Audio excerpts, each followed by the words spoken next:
Sema wao hawataki uchaguzi mpaka tufanye marekebisho ya sheria za uchaguzi. Tumefanya marekebisho na nataka niwaambie marekebisho yaliyofanyika. Sheria 3 zimefanywa marekebisho. Sheria moja ni ya uchaguzi wa rais, wabunge na madiwani. Sheria nyingine ni ya tume ya uchaguzi. Sheria nyingine ni ya vyama vya siasa vinavyosimamiwa na msajili wa vyama. Mambo waliokuwa wanayalalamikia: moja, wanasema tume ile inateuliwa na rais moja kwa moja, kwa hiyo sio huru. Tukasema hamna taabu.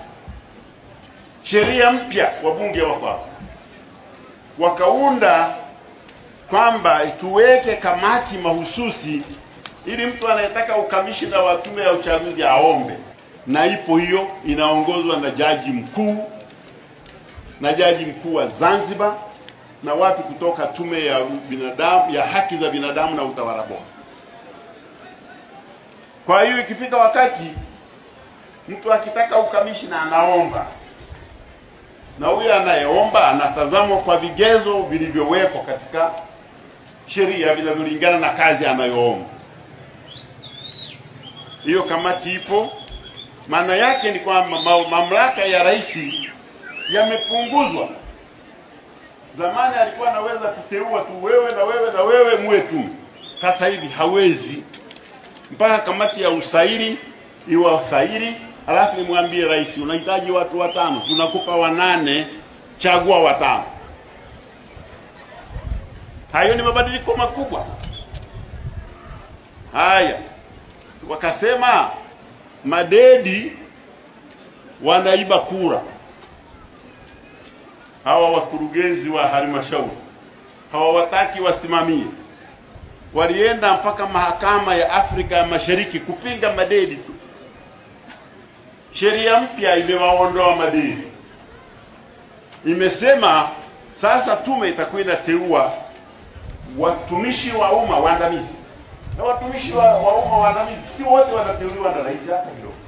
Ukienda vyuo vikuu utawakuta watumishi wa umma waandamizi, watu wasomi, lakini hawateuliwi na rais, wanateuliwa na mabodi ya vyuo vyao. Na wanakuwepo kwa ajili ya usomi wao. Wakiteuliwa watu wa namna hiyo, na hasa watumishi wengine wa serikali waaminifu, wanasimamia uchaguzi. Madedi waliokuwa wametamkwa kwenye ile sheria ya zamani wakaondolewa. Sasa hayo ndio mabadiliko makubwa ambayo yamefanya. Sasa imekuja hoja mpya, mmeisikia na nyinyi, ila inasemwa kwa Kiingereza. Inasema no reform, no election.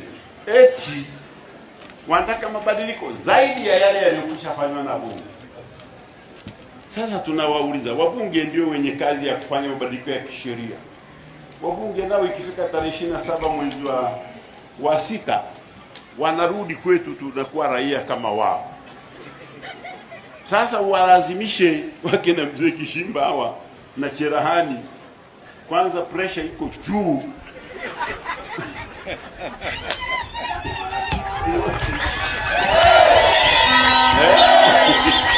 Walazimishe kubaki bungeni wanafanya reform, watakimbia reform hawa, watarudi. Hawapo, wamemaliza muda wao. Kwa hiyo wanasema mambo ambayo hayawezekani. Unajua, unaweza ukasema mambo hayatekelezeki, hata wenye akili wakasema hivi, anasema nini huyu naye? Sasa hilo wametoka, wanasema lazima tufanye reform. Tunauliza reform ipi? Tumeshafanya mengine, sikuyasema tumefanya.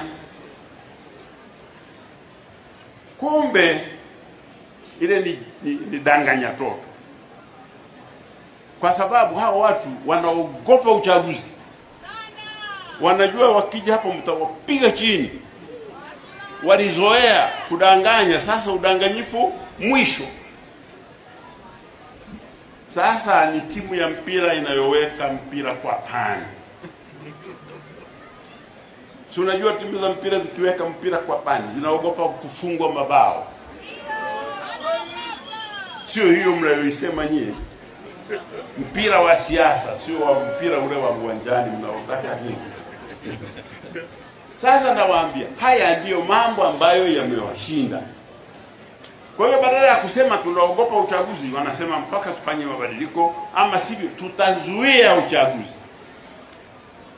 Sasa nataka watu wananchi wa Kahama mjue, hawa watu hawana uwezo wa kuzuia uchaguzi.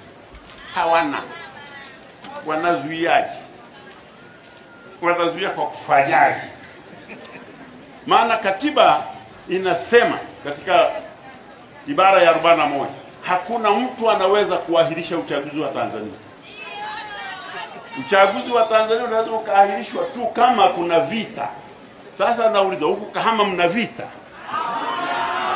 Sasa naahirisha au vita iko ndani ya vichwa vyao? Maana inawezekana ukawa unatembea vichwa kichwani mwako viti inapiganwa, alafu wewe unadhani na chini inapigana.